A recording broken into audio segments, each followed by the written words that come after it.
we're getting more and more vantage points on the history of what is such an influential community, the Open Statistical Programming Meetup. It is the world's largest community for these kinds of open source efforts like R and Python. My main regret is that I didn't take any database systems courses in college because I would have made I think I would have made better software architecture, and I am year over year I'm working on atoning for my sins in the early days of designing Pandas as internals. We want Pandas to work for big data, but it's easier said than done. Wes McKinney, welcome to the Super Data Science Podcast. I can't believe you're here. I've been so excited in the run-up to recording of this episode. How you doing, and where in the world are you calling in from today? I'm good. Thanks for having me on the program. I'm here at home in Nashville, Tennessee, where I moved about 3 years ago. Nice. And you were in New York before, right? For quite a while? Off and on for quite a while. I was in the Bay Area for a few years before that, but otherwise I was in New York with a year in the middle at I started a PhD at Duke in North Carolina, and then dropped out to work on open source software. Well, that seems to have been a good decision, and I suspect that the Nashville decision was probably a good one too. Would you say that like the weather is superior to San Francisco or New York? Yeah, I mean it's definitely hot in the hot in the summer, but it's pretty temperate the rest of the year. Like right now it's right now it's beautiful.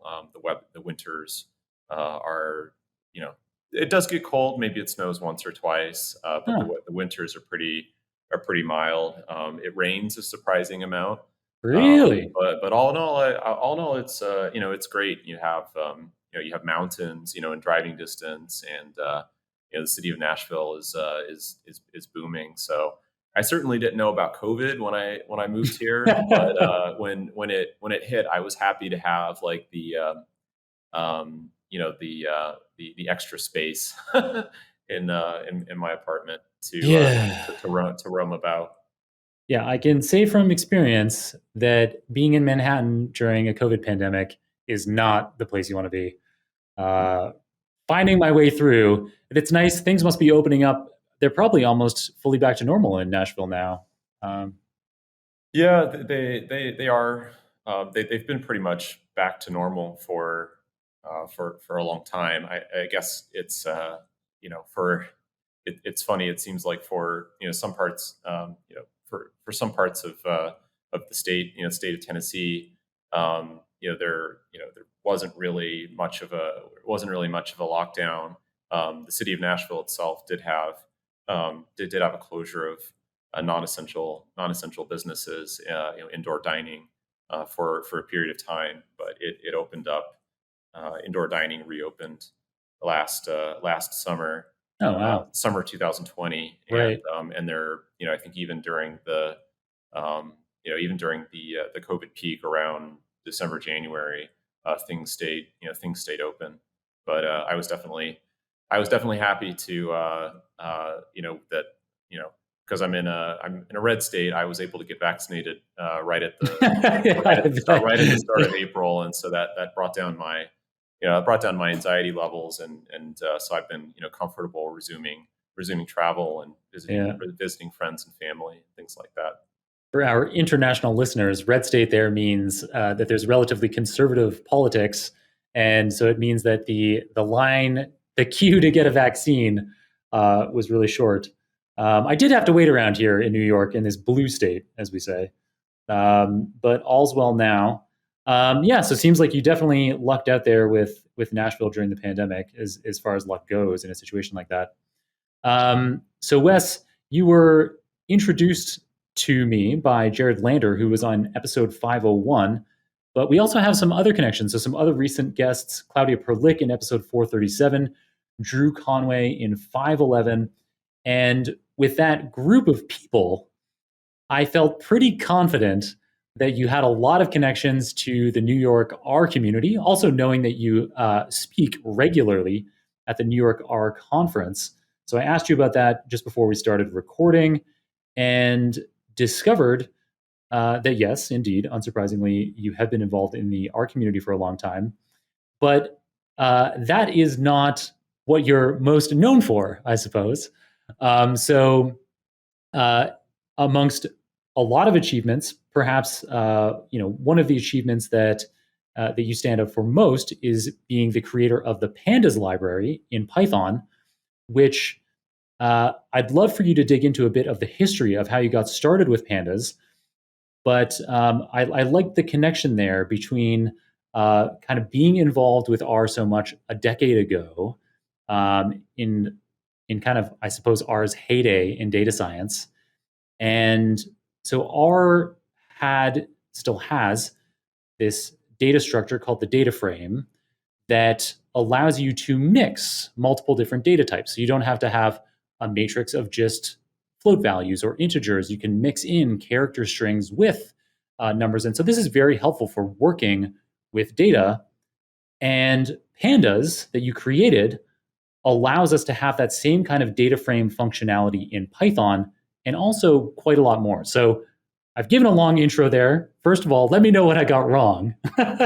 And then let us know about, kind of the history of Pandas, why you created this library that is now one of the most widely used pieces of software in the entire world. And yeah, if there's any relationship to our data frames there. Sure. There's a lot to unpack there, and there's certainly a lot of history. I studied. I got a degree in pure math in college, and did a dabbling of computer science. I did more um, mathematical optimization, like the math side of computer science and Mm-hmm. electrical engineering, than I did of actual programming and software engineering. But I got a job in quantitative finance at AQR Capital Management Oh yeah. at the opportune moment of August 2007, right as Oh the no. financial crisis was beginning. And I remember because my first day was on August 13th, 2007, and the week before that was the much studied quant equity crisis. That really only it was like a kind of there was a hedge fund or something that failed the week of August 6th, and it because a lot of the quant hedge funds used the same risk models. Mm-hmm. When they sold off their portfolio, it caused these sort of correlated disruptions in portfolios, where if you were a quant fund that used the same borrower risk model, you would lose a lot of money because of the way that the mean variance optimization worked.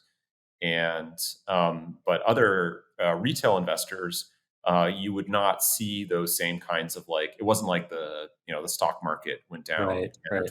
20%. It wasn't like Black Tuesday or whatever happened in 1987. Might have gotten the name of that wrong. Black Monday, something like that. Black something. But yeah. But anyway, I was there at AQR, and I had some colleagues that got me interested in Python, Python language. They had written some tools to automate certain business processes, and I really found the language really attractive. And in our job, we were doing a ton of Excel and a ton of SQL, and uh, it just struck me how difficult it was to work with data. So I started to be interested in, well, maybe I could create some tools for myself to make it easier to do my job and automate my job, so that I can either work less, or I can spend my free time working on other things other than drudgery of data manipulation. Mm-hmm. But indeed, at the same time, I had some colleagues that were users of R. And of course, R was hugely different in 2007, 2008 now. So many of the things that we take for granted in R, like R Studio as a Mm-hmm. development environment, um, tools like dplyr, the tidyverse, like the whole pipe concept, and many of the modern libraries that's made R such. I would argue with you. You said the heyday of R was a decade ago. I think the heyday of No, R is I know. the heyday of R is right now. I think Yeah. I really got to I tip my hat to the to the work of the R community and what they've done to really build out a really amazing set of libraries to empower data science work. But in any case, I was exposed to R, and so when I initially started writing the code that turned into Pandas, which was in like April 2008, I had the positive and negative experiences of using R, and so I was trying to capture some of the good things about R data frames and that way of working with data and going about statistical modeling, running regressions, doing data manipulation, cleaning up data, but adding a bunch of additional features that R did not have that were causing me a lot of pain and suffering. So we were working with a lot of irregular data that hadn't gone through a lot of normalization and data cleansing. And so you would read two different tables from two different database tables in Microsoft SQL Server, and then you'd have this like data integration problem of how do we join and merge these things together. And so I was hit by all manner of cascade of problems in R, from strings as factors is equals true, and silently doing the wrong thing when merging data frames together. I mean, this was before dplyr and data table, which Hmm. do these joins properly. So I felt really burned by that, and I said, this shouldn't be so easy. So maybe we can build this like data integration, like data alignment logic into the data frame data structure itself. And that's how Pandas's indexing, like row index and column index concepts came about. And so they provide this automatic data alignment feature, which is super useful if you have that problem. And now 13, 14 years later, people are cursing me for having this indexing feature in Pandas that it can be a nuisance to people that don't need it. But to me at the time, it was super useful. Ah, And so yeah. I spent several years. I spent a total of 3 years at AQR and worked really hard to build a foundation of tools that would enable that enabled AQR ultimately to transition to Python as a quant modeling language, and to build a lot of production systems that now are essential parts of how the business operates. And that experience of working with my colleagues and building tools for them, and just working to make everybody productive, is how I became passionate about working on data analysis tools in the first place, because I got to see firsthand the kinds of productivity gains that are possible when you go from tools that are that are a nuisance to use, or that are cumbersome or don't fit the problem that you're dealing with. And if you build the ideal tool that has the built-in features where people can think naturally about what they want to do with the data, rather than the low-level mechanics of like, well, how do I get this to join properly, and how do I deal Hmm. with missing data, things like that.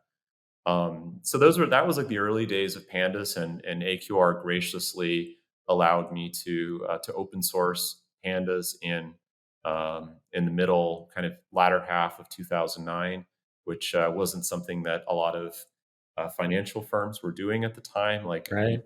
I think Jane Street was one company that was one of the early movers in open sourcing their tools in the OCaml community. Hmm. But yeah, hedge funds, notoriously secretive. So Pandas was an anomaly in terms of open source at the time, and I think that it helped open the floodgates of more financial firms releasing their internal tools with the hopes that they would become more widely adopted, and it would influence the Python community or the programming community and the open source ecosystem in ways that are beneficial over time. Um, Yeah. but yeah, I did. So I never did a lot of R package. I never did any R package development. Right. Right. Right. I've never published personally an R package to CRAN. Although lately we do have really active collaborations with the R community. So the story about how I got connected with Drew Conway and Jared Lander was I dropped out of grad school in 2011 because I felt really passionately about spending. I initially took leave and I said, well, I'll spend a year and just develop. I had saved. I didn't have any college debt, so that was an enormous privilege to not have monthly debt payments. Mm-hmm. And I had saved as a result of not having any college student loan debt and having lived frugally while I was working in finance. I had saved enough money such that I did the math and said, well, I can support myself living a pretty bare bones lifestyle in New York, and I could spend a year working on Pandas and see what happens. Cool. So during that time, I started attending meetups, and one of the active meetups at that time was the New York R meetup. Mm-hmm. And I talked to Drew Conway, and he saw that there was growing interest in Python, and he said, "Why don't we open up this meetup to more than just R?" And at that time, Drew was getting busy with some other things, and I met Jared, and Drew said, "Hey, why don't you and Jared run the meetup?" So Jared and I became the organizers of what was the New York R meetup and became the New York Open Statistical Programming meetup. Mm-hmm. And we've all become friends and have known each other for a long time now. In effect, because Jared is a really good organizer and really good at finding speakers and doing logistics and all that, and ordering pizza in particular. Yes, Jared is the resident pizza expert in the R community and in the programming community in New York. And so I mostly just had to show up to the meetups, and Jared ended up doing almost all the work. So I was grateful for that. I tried my best, but meetup organization and planning events, not my forte. All right. Well, you might be being too humble.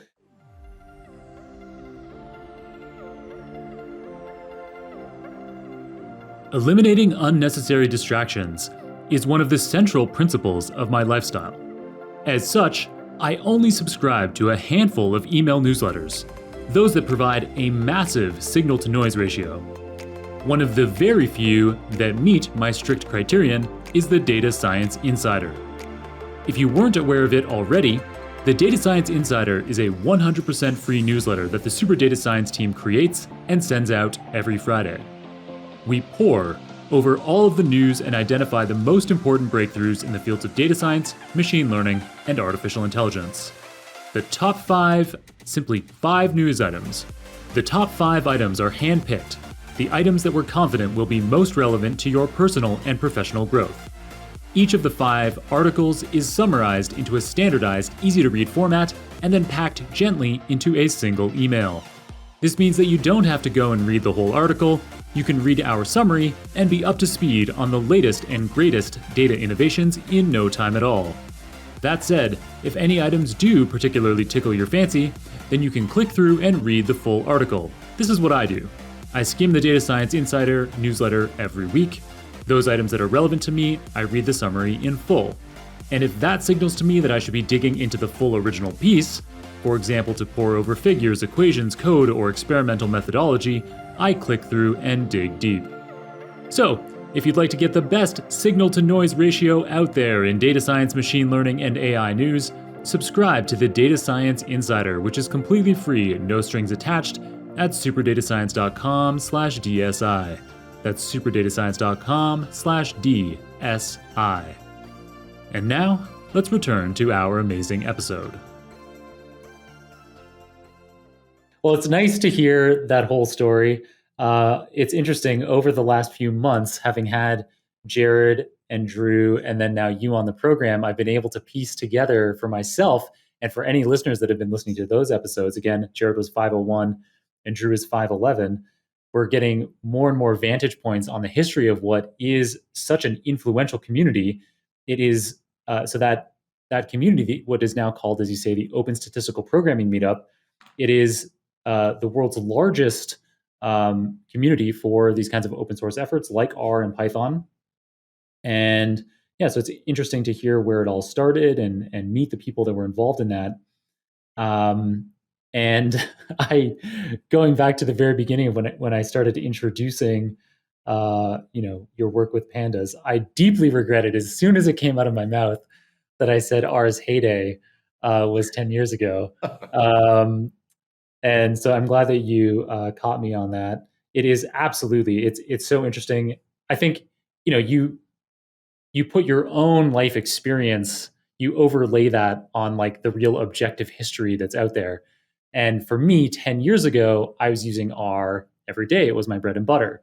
And now Python is my bread and butter every day. So I kind of have this idea in my head that like, oh, that's how things have shifted in the data science world in general, but that's absolutely not true. R is an absolutely massive ecosystem. It's bigger than ever.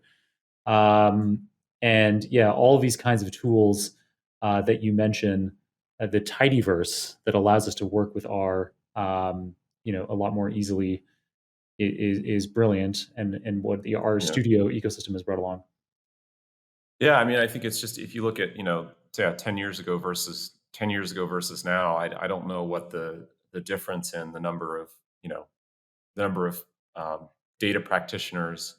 I mean, the whole field of data science has undergone an order of magnitude or more For sure. growth, and the market share of Python and R has largely dominated. So yeah, it's I think a lot of the work that we've had to do has been how do we make these ecosystems more hospitable to millions of users. And so we went out of a period of time where you had to be a hardcore hacker to really be successful doing things, doing data work in Python. And so a lot of the systems that have been built and tools that have been built is how do we make how do we have enable Python to have as many users as Excel has. You think about how many users Excel has. It's like it is in essence, Excel is the most popular programming language in the world. Right. If you look at it a certain way. Yeah.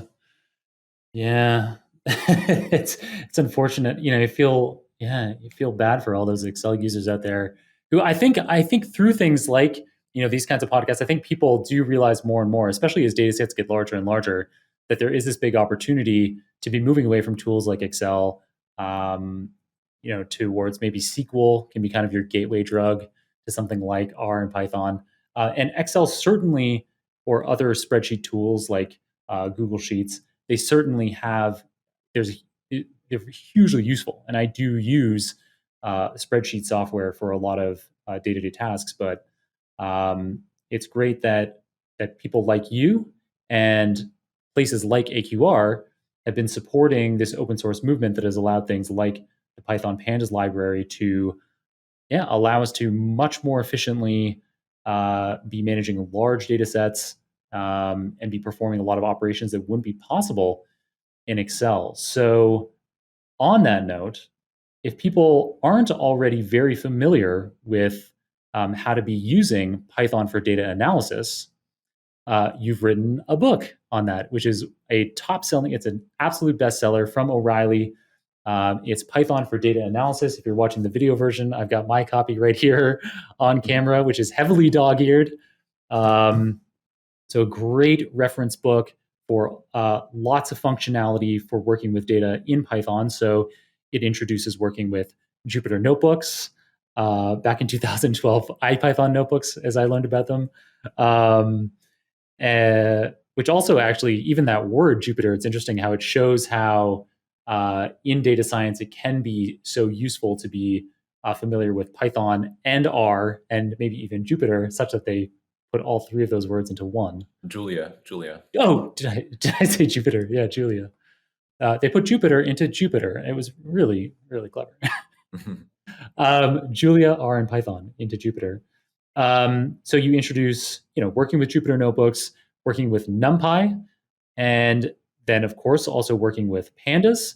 And in particular, you have chapters on working with time series data and financial data, which makes sense given your history in financial markets. And certainly a lot of people do work with those kinds of data, and they can be some of the most difficult to munge around with. So, first edition came out in 2012, second edition was in 2017, and I understand that a third edition is in the works, Wes. And yeah, folks Yeah, have. I am slowly editing my way towards towards a third edition. Since I keep busy with a lot of other projects, and the book is not my principal project like it was in 2012. I wrote the first version of the book during my 1 year self funded sabbatical. Um, but yeah, I expect that the third edition will be out in 2022, so next year. So that be about 10 years since the first edition came out. And given that the book has become um, a mainstay in many classrooms, university courses, supplemental text for data science courses.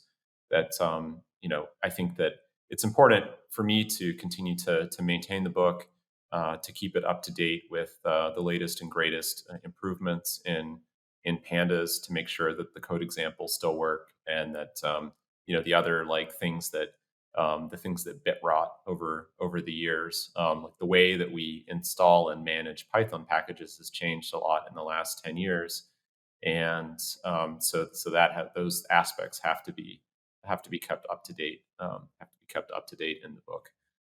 So I hope to create better digital resources for readers of the book with this third edition. And so look out, more from me on that in early 2022 when it gets closer to the publication date. Nice. Yeah, no doubt it will just continue edition over edition to become more and more of an absolutely essential resource for the data scientist that uses Python. And yes, so if people want to see the kind of early work on this third edition, if you have a subscription to the O'Reilly Learning platform, then some of the early chapters are already available for you to check out of that third edition from Wes. All right, so we've talked about pandas in detail and about how people can be getting started or getting more deeply involved in using Python for data analysis. The next topic that I'd like to cover is. Well, if I could, I mean, Oh, yeah. if you could, pardon me for a few minutes to talk a little bit about what has happened with pandas in the last Oh, yeah. 8 or 9 years, because I think one of the unfortunate things about projects like pandas that take place over a long period of time is that often people really focus on the origin story of how the project started, but a lot of people don't realize that I haven't been actively involved as an individual maintainer in Pandas since 2013. So Oh, it's wow. been more than 8 years now, and so the project has obviously flourished and become a ubiquitous tool that everybody uses, and that work of building out the project and sanding the rough edges, building lots of new features, doing performance optimizations on all of the odd corners of the project, dealing with memory use problems and adapting the library to suit the needs of the modern generation has been carried out by an extremely passionate but also very small core team of developers whose names some people know because they're active in Pandas development, and they say who's reviewing my pull requests and who's fixing all these bugs that I report. But Pandas has had over 40,000 a total of between issues and pull requests. Our issue and pull request numbers in the GitHub project are over 40,000. So Wow. that's just an astronomical amount of work that's been driven for years and years by Jeff Reback and Brock Mendel, Joris van den Bosch, Philip Augsburger, and we have a really passionate core team that continues to grow. And so I try to sing their praises, as often as I can, because the work of big, large open source projects, their community, they require a community. Um, and Pandas has grown a massive community, and really community that's been really active in recruiting new contributors, and lowering the hurdle to open source development. And so there's many really successful open source developers that one of their first pull requests they ever made, their first open source contributions, was to Pandas, because Pandas has made itself easier to contribute. And core maintainers like Mark Garcia have been organizing international documentation hackathons in Latin America, for example, to bring new people into the project. And so that's been just wonderful to see. And many organizations have donated money to Pandas development through NumFocus, which has enabled this kind of Right. community development. That's helped fund these events, has helped sponsor projects, small projects. So here, $1,000 here, or 5,000 or $10,000 there, really goes a long way in enabling somebody to spend a month of their time working on Pandas, rather than working on some other proprietary software contract.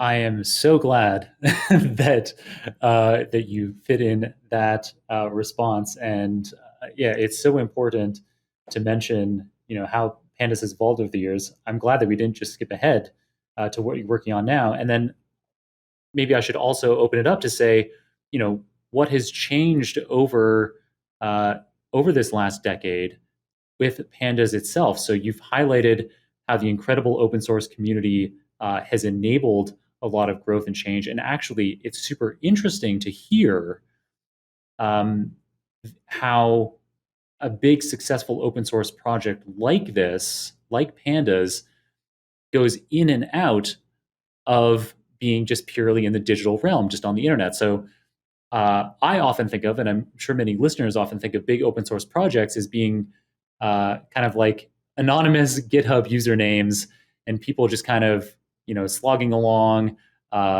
making progress online. But it makes sense that such a successful open source project like Pandas ends up going back and forth between the digital realm and the real world. Having conferences where people can meet together, and having real world communities where kind of exchange and growth can happen. That sounds like a really big part of it. And so, what kinds of things has the open source Pandas community been able to develop or hone about Pandas over the years? Well, I think one of the biggest things is that Pandas has become this essential glue between different types of systems. So many downstream, like Pandas is. If you look on GitHub, Pandas is used by over 500,000 other projects on GitHub. It's just a Wow, crazy. that's insane. It's a crazy number. And Pandas has also become a computational building block that other systems use. And so Dask, as a distributed computing platform for Python, distributed computing framework, has become really popular in recent years, becoming even more popular, particularly in enterprise use. And Pandas is used as a computational building block for Dask data frames, distributed data frames, and Pandas is being used in many other contexts as an essential computing tool. It's being used in Spark. It's being used in other distributed computing projects like Modin, which is built on top of the Ray project. So it's just interesting that Pandas has become this essential infrastructure of the Python data science world. And honestly, my main regret is that I didn't take any database systems courses in college, because I think I would have made better software architecture and design decisions in the early days of Pandas. And I feel like now, a decade and change later, I am year over year, I'm working on atoning for my sins in the early days of designing Pandas' internals. Well, it seems to be doing well enough as it is. I think, I'm sure there isn't that much of a gap. It's yeah.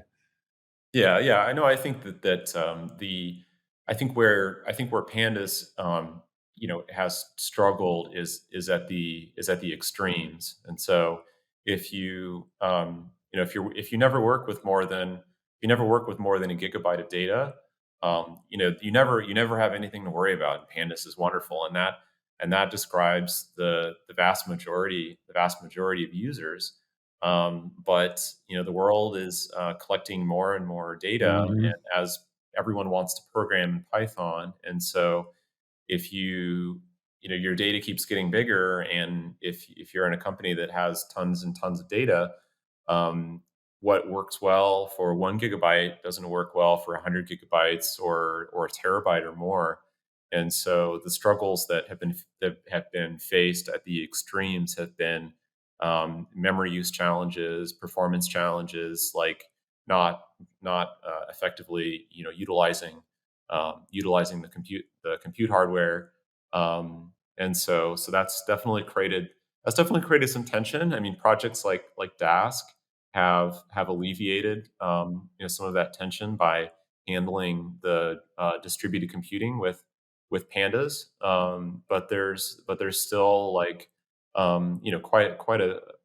there's quite a bit of systems challenges for at scale computing with Python. And so Pandas' popularity it's a double edged sword, because everybody wants to use Pandas. They want the Pandas API. They want to take their code that runs on a small CSV file and run it on a massive distributed data set. Right. And so that's definitely created a tension in the ecosystem where um, you know we want Pandas, we want Pandas to work for big data, but it's easier said than done.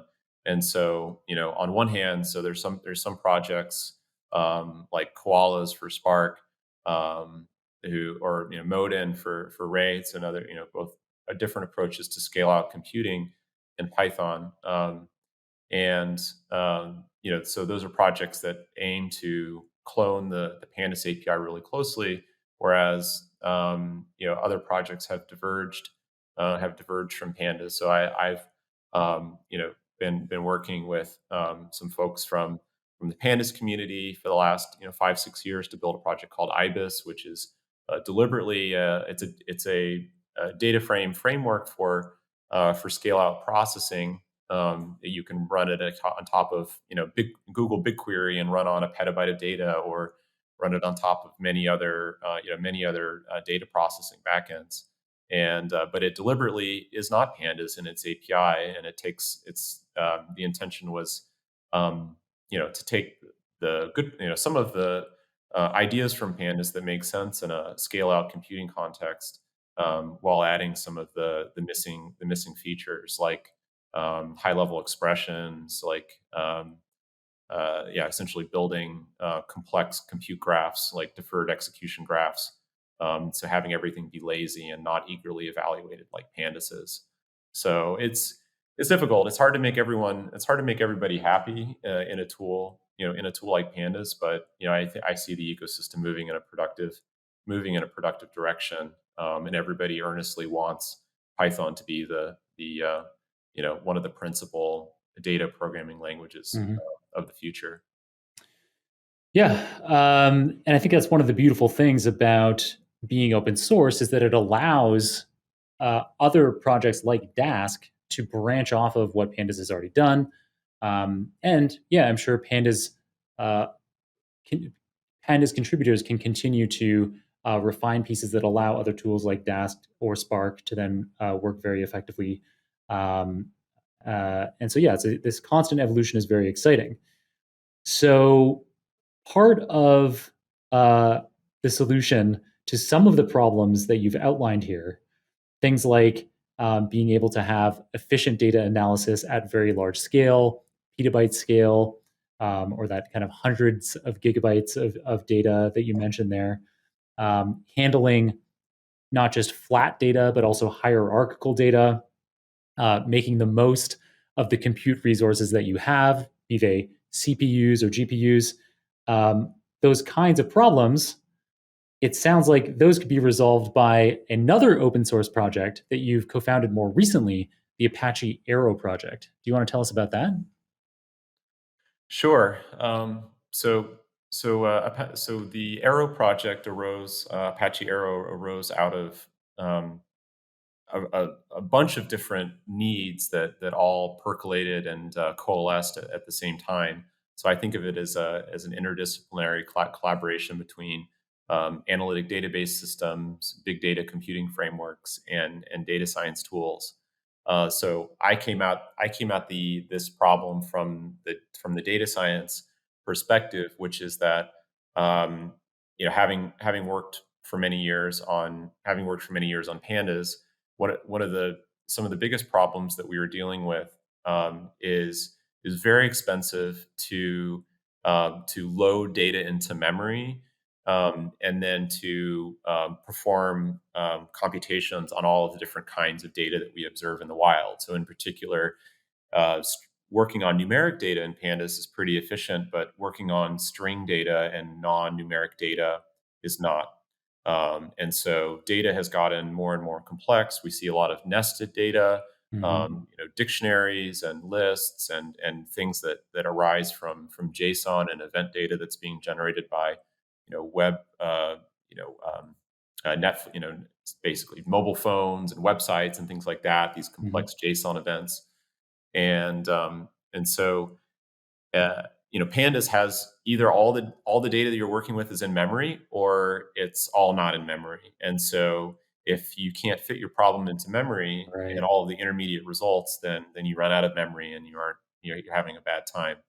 So Arrow for me was building from the ground up a data and computing foundation that could sustain the ecosystem for the coming decades. And so it starts with a standard way of representing data frames and tabular data, where you can interact with data on disk in a way that's really low cost.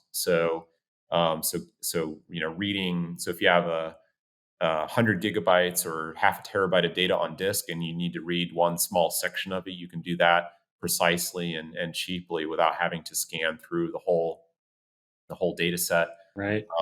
The data structures deals with strings and nested data as first class citizens, so the goal was to make the operations, the analytics that you would do on strings and binary and nested data, as efficient for the CPU or for the GPU, as numeric data. So you wouldn't have the kinds of compute performance problems that we've experienced in pandas. And so we've built up over the last 5-6 years a stack of technologies to use Arrow in many different programming languages, protocols for connecting together systems and programming languages. And so now we can build these interoperable high performance analytics systems in many different programming languages, from C++ to languages that can easily plug into C++, like Python and R. And so we have a really active collaboration, with the Python and R community and the Ruby community, on in this kind of shared foundation of computing. I gave a talk 4 years ago at JupyterCon called "Data Science Without Borders," and so it speaks about this idea of building this really strong um, shared runtime for data science, like a common compute foundation, which can be used portably across Python and R, and hypothetically any programming language. You could use it in Java, because we can build applications that with Java and other programming languages that speak Arrow, and you don't have to pay a high cost to move the data to and from the JVM like we used to have to in the past. And so it's been a deep well, and we've created these toolboxes for creating analytics applications, data frame libraries, database systems, and we're working towards an Arrow connected world where systems can become increasingly Arrow native, that they can work with very large data sets very efficiently, transport data between machines or between processes on the same machine without paying the high penalties that we saw in the past. And this is coming all at the right time. So there's a reason that Arrow happened, which is that people saw like disks getting a lot faster, network getting a lot faster, and they said, my goodness, our hardware is going to be starved for data. So problems that were I/O bound 10 years ago are no longer I/O bound; they're compute bound, and so we have to make interacting with the data a lot more efficient for computing. So a related trend there is that computing hardware is becoming more sophisticated. So not only are CPUs gaining new processing capabilities, higher bandwidth SIMD vectorization instructions, on Intel hardware, ARM hardware. We're seeing RISC-V kind of new architecture for CPUs coming in the future. But then we also have hardware accelerators, hardware acceleration with GPUs, and so GPUs have been put to work really effectively for machine learning and deep learning. And that same revolution is coming for analytics as well. And the Rapids team at NVIDIA built an analytics engine on top of Arrow that runs on NVIDIA GPUs, and showed that you can, if you under my desk, I have an RTX 3090 GPU graciously donated by NVIDIA with 10,000 cores, and I can use that 10,000 core GPU to process my data frame. So it's wonderful, and all the data is Arrow. So that's enabled this really interesting evolution at the systems level. But Arrow is really a tool for other open source developers and project developers. So our goal is for Arrow to not be something that most average data scientists have to think about, that they just think about like, oh, how do I get access to my data? How do I express my data frame operation? So in R, we've completely hidden the Arrow computing capabilities behind interfaces like dplyr, kind of the dplyr tidyverse interface. Yeah. And so that enables you to take code that's written for dplyr and use Arrow-based data set reading, Parquet file reading, in-memory computing capabilities without having to rewrite your code, which is exactly what we want. Right. And we're working to enable that same kind of portability of compute in Python as well through the IBIS project. And we'll be working with the Pandas community to help retrofit Pandas with Arrow, improved Arrow-based processing and data representation to enable Pandas to become faster and more scalable. We started with strings, and so Pandas in a recent release got Arrow-based a string extension type, which made string processing a lot faster and more memory efficient. So you can work with larger data sets that way without running out of memory, and all your operations will run faster. And we expect that will continue to extend to nested data and other kinds of gnarly data that Pandas users have historically struggled with. And I mean, for me, the most exciting thing is because I've become a database nerd since I've been learning about database systems and the 30, 40 years of analytic database development. But now, because Arrow is this cross-disciplinary project, like we get to collaborate with database systems people. So like we've been working with the DuckDB project at CWI in the Netherlands, which CWI has spawned MonADB and a lot of database technology that's powering many of the systems like Redshift, Snowflake. These are people who passed through CWI and learned how to build databases in the Netherlands. So to be able to benefit from those types of collaborations is extraordinary because I think database systems people in the past were disinterested in a certain sense with data science tools. But as the world of data science and Python and R in particular have become so mainstream and so essential, that now the challenge is, how do we get the Python code running inside the database? How do we get the R code running inside the database? And so that's one of the really next interesting frontiers of analytical computing is kind of bringing those worlds together and creating a productive developer experience. That's so cool, Wes. Thank you for sharing all of that. It's mind blowing to hear all of the different aspects that you have to think about and get right in order for a tool like Apache Arrow to be so effective. Database considerations, hardware considerations, and by the way that you speak about those areas, I can tell that we're just scratching the surface of what you know about it. And so it's cool to see that this project, can have the impact that it can allow us to be running data science operations, data analytics operations across whatever hardware is available to us, be it CPUs or GPUs. And it's awesome that you're doing that in a language agnostic way.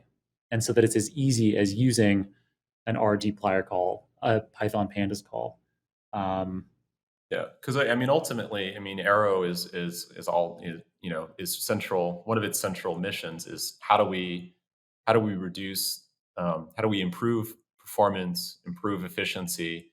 Because you think about it just in terms of like how much carbon emissions our data processing is causing, and Yeah. the growth of data centers in the world. We've got to we've got to accelerate. We've got to do more with less.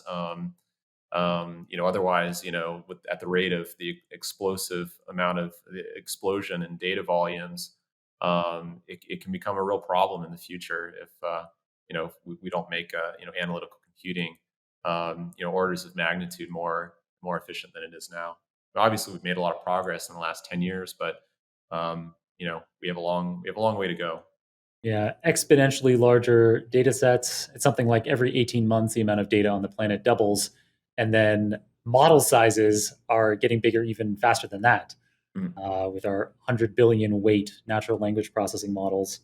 We definitely need to be making the most of the compute. I hadn't thought of the environmental social aspect there, which is also cool. So, all right, so the Apache Arrow project, that's open source. But you're also CTO and founder of Voltron Data, which you're going to have to explain this to me. So how does this commercial entity, how does it interact with the open source entity? There must be some revenue model, but it also probably in some way enables you to accelerate the impact that the Apache Arrow project can have, right? Yeah. So I'll give kind of the quick origin story of Voltron Data. So I helped start the Arrow project when I was at Cloudera, working with with a bunch of Clouderans on the working on Impala, Kudu, and Spark. We collaborated with people like Jacques Nadeau and Julien Ledem, who were at Dremio.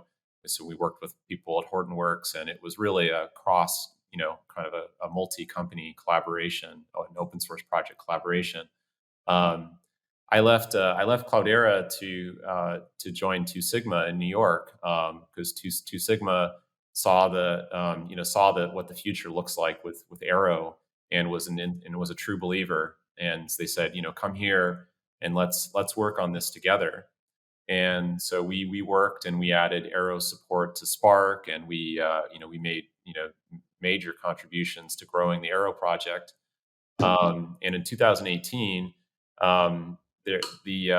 piling on into the Arrow project, like everyone was trying to hire me to work on some part of Arrow, and I said, well, I can't work for you all, so why don't we forge a kind of an industry consortium to develop Apache Arrow.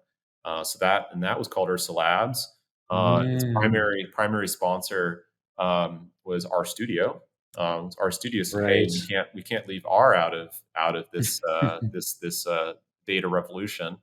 And we had amazing sponsorship from Two Sigma, NVIDIA, uh, um, and Bloomberg, and a number of other companies. And so that enabled us to really focus in and just and do community building, and to build bridges and not walls. Um, and so after nearly 5 years of Arrow development, I started to see that to really unlock the value of um, um, Arrow in mainstream enterprise computing was going to take a massive investment of engineering, and it wasn't something that we could do with a team of six open source developers in Ursa Labs. And so we decided to spin out from our studio and launch Ursa Computing, and we raised a venture round from Google Ventures and some other investors.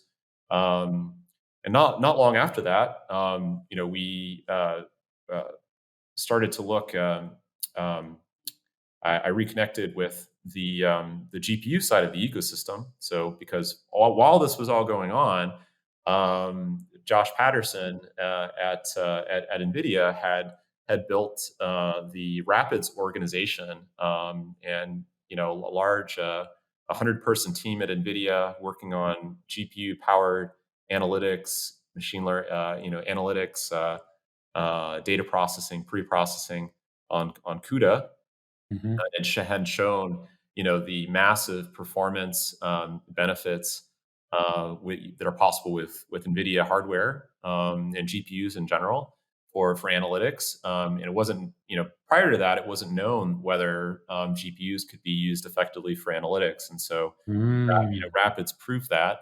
hmm. Blazing SQL, a startup, had worked closely with the Rapids team at NVIDIA to prove out that Rapids could be used as the basis of SQL processing. So for doing analytical SQL, and proved out the value of the performance and cost savings, reduced power consumption, reduced carbon emissions of using GPUs to do heavy, large scale analytics workloads. And so, the idea struck us that we could put, we could bring all of this expertise and experience under a single company, and work to be the definitive computing company for our Arrow native future. And so we called that company. So we're calling ourselves Voltron Data, and so we've been growing a big team, engineering team, to work towards that goal of an Arrow native future, especially in large scale, especially in the enterprises, Hmm. uh, bringing about the unlocking the value of Arrow in enterprise computing. But a lot of what we're doing, and if you look at what you can see our work on GitHub, our number of Arrow contributors has been ticking up steadily over time. More than 25 developers from Voltron Data have contributed to the recent Arrow 6.0 release, which is about to come out. And so, we're really investing, serious time and money in growing the Arrow project and hardening it as a cornerstone of the next generation of analytical computing. And so we see that as existential, and so that's our primary primary focus right now.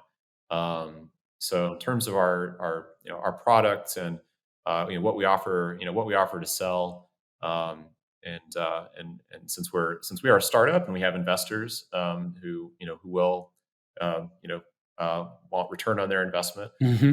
We'll have more about our product offerings in the coming months. So, Cool. and say that And in the next not I won't put a date on it, but yeah, in the next 6 months, you can expect to learn more. But we are hiring very actively. We have 15 or so open roles, mostly in systems engineering, C++, distributed systems, algorithms.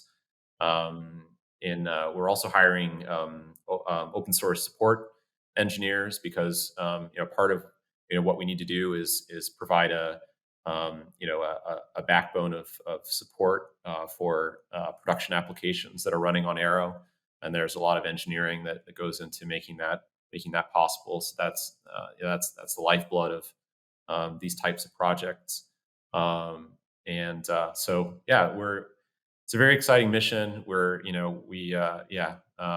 It's just a really thrilling feeling to be a part of this and to know that these systems have so much tangible impact on the day to day lives yeah.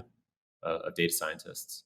Yeah, I bet. And as you were speaking about the origin of Voltron, it became really obvious to me that, you know, commercial opportunities from being involved in these kinds of major open source projects, they're going to be kind of everywhere, because if there's this open source project that can do things more computationally efficiently than ever before, there's going to be people who come around and say, we have this particular use case. Can you adapt what you're doing for this use case? And so there's consulting opportunities there, but it sounds like potentially projects in the works too.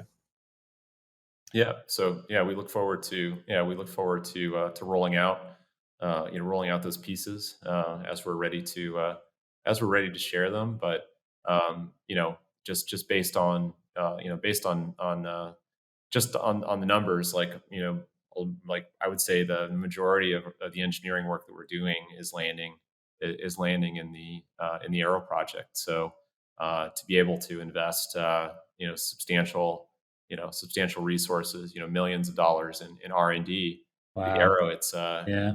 it's the dream of open source. So I see it as an immense privilege and opportunity to do good for the computing ecosystem.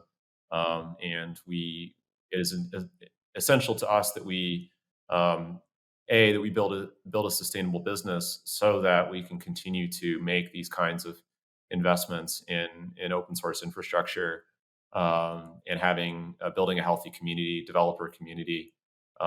So I think something you sometimes see that toxic patterns emerge when there are commercial entities working in open source Sure. projects. And so are being very mindful about the steps that we take um, to engage and build community, so that we are good stewards, and are building a thriving community that can get 10 times bigger or 100 times bigger than it is now. Yeah, and so no doubt, not only a great honor and opportunity for you to be contributing to the open source world like this, but also for anybody who gets to work uh, on on the Apache Arrow project, whether that's a part of Voltron Data or not. And so we'll be sure to include in the show notes the kind of career page for Voltron Data. I know that you have 17 different job title openings, so even more jobs than that available Yeah. right now at the time of recording. Yeah, and I think it's interesting that the work that we're doing is there are almost kind of entirely disjoint communities of developers in the Arrow project working on very exciting technology. There's a really passionate growing group of Rust developers building Rust based analytical computing in Arrow. And I'm very excited about that also, and I think that the future is going to include a lot of Rust. And so there's so much interesting stuff going on. There's Go development, there's Rust development, there's JavaScript development. So there's so many ways to be involved in this project that are, in a sense, working in parallel to the work that we're doing. But everything is these systems are all compatible with each other, which makes for very interesting opportunities in the future to create heterogeneous language heterogeneous applications and system architectures. So yeah, it's too many. I try to, I have to keep myself focused on just problems at a time, because I think about all these things and then I get really excited about all the possibilities and all the things that we could build. But realistically, there's only so many hard problems you can solve yourself Yes, no doubt. at one time. Yeah, you're taking on a lot of them, but yeah, leave some for the rest of us, Wes. But we haven't talked about the names. And one thing that caught me is Ursa Labs. Ursa is Latin for bear, I think. And pandas kind of sounds like a bear. So I don't know. So is there a relationship there? Where did the pandas name come from? And maybe the Arrow name, maybe the Voltron name. If those are interesting stories, you don't need to tell us all of them, but maybe at least the pandas one. Yeah, well, the pandas name came. I was trying to create some name to capture Python data analysis, or something, some concept like that. But I was also working with a lot of econometricians who were talking about panel data all the time. Panel data is a certain kind of data set that gets collected in statistics and econometrics. And so, in all of my, writing down candidate names, I was like, oh, there's a panda living in there. So somebody suggested, I can't remember who suggested making it plural. Like, oh, it's cuter if it's plural. And so hence pandas. Great. Well, there you go. David Regalado, who is a co-founder at Data Engineering LATAM, he was interested in kind of the name history there. So we got that for him. So I know from our chat just before we started recording that you might not be able to spend as much time down in the weeds writing software yourself every day now. But I know that you do still spend time on that, and certainly you have a big history in it. So do you have any particular software tools or techniques that you highly recommend for listeners? I'm still, when I do development, and I'm doing less and less, development these days, since I can be, helpful to my team and to the open source project in other ways other than writing pull requests. When I do development, I'm pretty old school in tools I use. Like, I still an Emacs user. Nice. It's not a very tricked out Emacs either. I sometimes see people's like VI or Emacs setups have all these like fancy auto completion things, and so I've never managed to set up those sorts of things. Which probably means I'm not as productive as I could be, but I've managed for many years. I really focus on interactivity and kind of exploratory performance testing, and since I'm doing more and more C++ these days, and so definitely use perf and GDB and other we're starting to use things like OpenTelemetry to make it easier to collect performance data from more complex data processing applications. In terms of staying organized, like, we use Jira in Arrow, and people have strong feelings about Atlassian products, but I do like Jira for project management. We're big fans of Notion for wiki and more lightweight project organization, project management, knowledge, and building a knowledge base for a team. Particularly, we're critically, we're a distributed company. We're globally distributed. We have many people in Latin America, Europe, U.S. and Canada. So we want to hire the best and brightest all around the world, and selecting tools that facilitate asynchronous collaboration, documents, building documents, collecting knowledge, and building a written culture where people can find out about things, and become less dependent on synchronous interactions, and that we don't have people with all the knowledge stored away in their heads and inaccessible to other people. Hmm. So having a really strong, just using tools like Notion has been really helpful in building that, kind of knowledge creation, like written culture. Cool. Another tool that we mentioned just before we started recording that I had to look up when we were talking about it, I hadn't even heard of it. This is a hardware tool that seems like it could come in handy for a lot of listeners, is something called Remarkable 2. So I was lamenting to you before the show. There, we got it up on video. Wes has it up in the video version. I was lamenting not being able to whiteboard with my team in person, and how in the last couple of weeks, I've been able to get in person with my team again in New York. And I was saying it's awesome. We get in front of a whiteboard and we're able to talk about ideas in a way that I felt we couldn't as effectively completely remote. But your Remarkable 2 notepad seems to be doing the trick.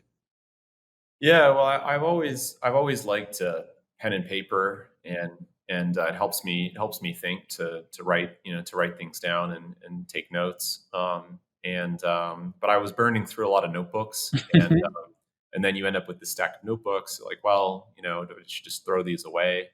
And I love my Remarkable, and it's replaced my paper notebooks. And recently, you can use it as a digital, like you can share, you can share your, 'cause it's an e-paper, e-ink tablet, and you can write on it with a pen.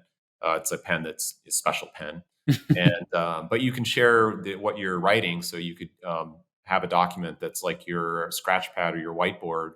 And so versus like some of the other like pen tablets, like the Wacom tablets and things like that, where you have to like, you're doing one thing with your hand and looking at the screen and saying, like, Right. where is my hand? Like you know, you can think like I'm writing on a piece of paper, and so that's what working on a Remarkable feels like. And then who you're talking to could be, on the other side of the world, can see what you're writing on your digital whiteboard. So that's been a helpful tool. I love that. I'm definitely going to check it out. I do everything with my iPad, which doesn't have the same mechanics. And I miss that about notebooks. I had the same situation. I was like, this is absurd how many notebooks I have. And then also, you don't always know what situation you're going to need one of the notebooks in. So, I try to keep them, I tried historically to keep them organized by subject, but then I'm in the office and I need a notebook from home and I don't have it. Yep. So very cool tool. I'm going to have to check that out. All right, Wes, thank you so much for taking so much time with us today. Such rich answers to all the content, all the topics that we've had so far. I've got a handful of great audience questions for you here. We've got one from Daniel Capitan.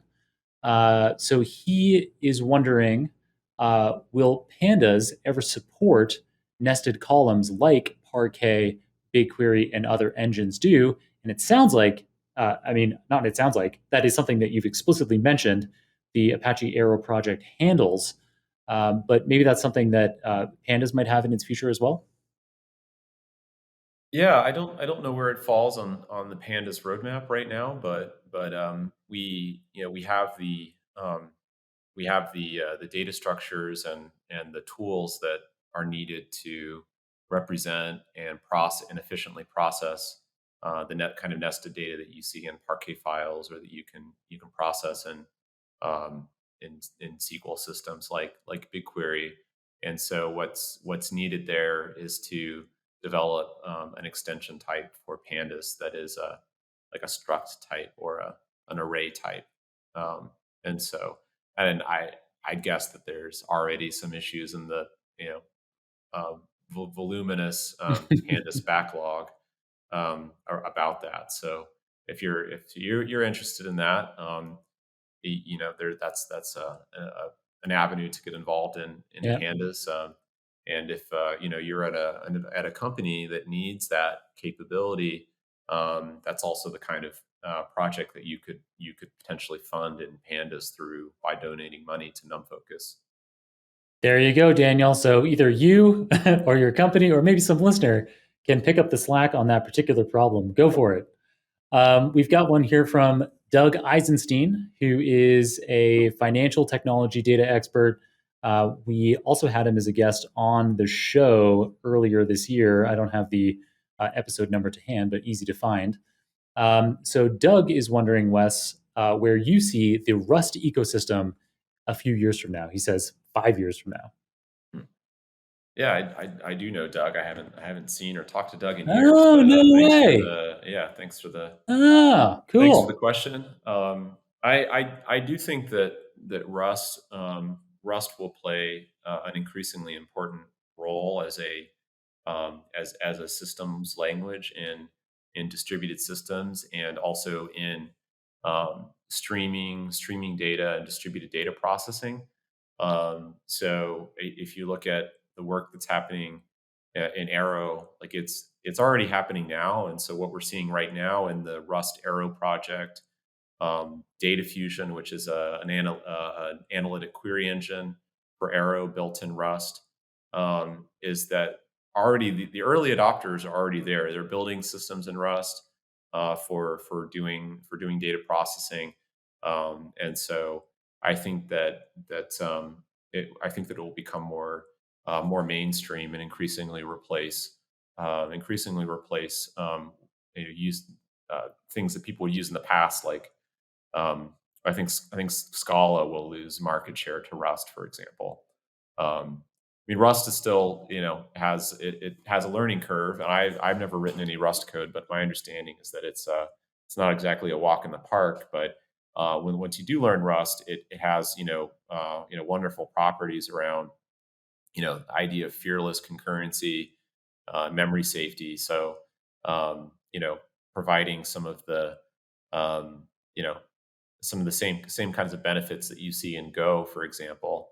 But yeah, so very very excited about that, and definitely bullish on. I'm definitely bullish on Rust. Super cool. Thank you for that answer, Wes. And then one last one here.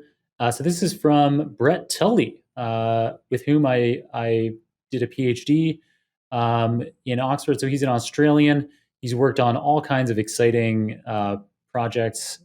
He's worked on fusion power, and now he's the director of AI output systems for Nearmap, one of Australia's biggest tech companies. And he has a question that is, I'm super interested in challenges of supporting Python packages with compiled binaries, and where Wes sees the community moving for this. For example, TensorFlow is notoriously bad for conda.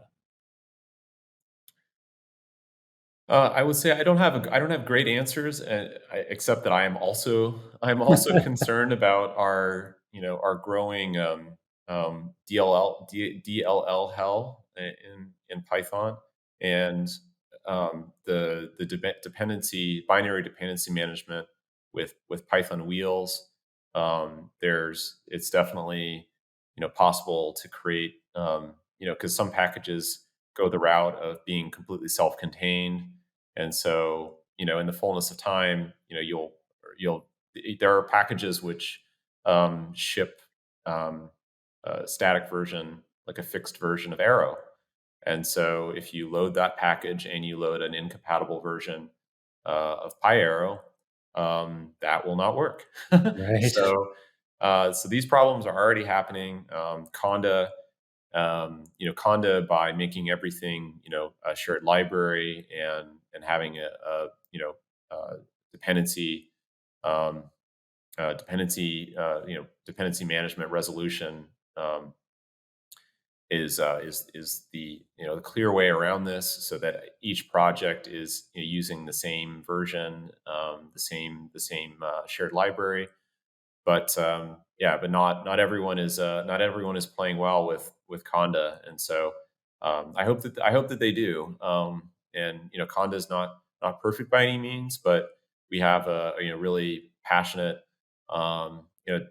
developer community building Conda Forge, providing open packaging infrastructure for Conda, so that we aren't so that obviously Anaconda, the company, has provided an extraordinary service to the community over the last 10 years, and not only building Conda, but providing the package hosting infrastructure for Conda, anaconda.org, and so forth, and in the Anaconda distribution itself. But to really, it depends on the community of maintainers as well. So I don't have all the answers, but I do worry about it, and I hope that TensorFlow and other projects will become better Conda citizens in the future. Nice. Another project for some open source gladiators to get on top of. Brett, we're counting on you. All right then, Wes. And then, do you have a book recommendation for us by chance? Oh, I this year I read A World Without Email by Cal Newport, and since we live in an age of information and notification overload, I think optimizing ourselves as humans and how we interact with others, how we communicate with others, and how we organize our work, I think is one of the principal challenges of our generation. And I think that book has some good ideas.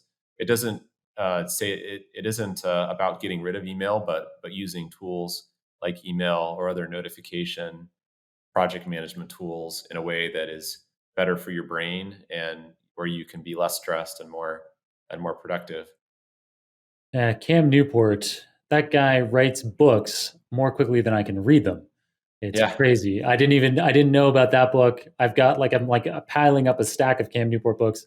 Deep Work is one that I have read, and then now you just keep piling on more and more of them that I feel like I need to read so I can figure out how to be more efficient and have more time to read his books. All right. Thank you so much, Wes. It's been absolutely amazing having you on the show. You're such a rich resource for understanding the Pandas project, the Arrow project, the opportunities that exist in the open source community and development worlds, what the future of data analytics could look like, how we can be leveraging hardware more effectively in the future. Clearly, a lot of listeners will want to be able to get more information from you. How should they follow you? I think, follow me on Twitter.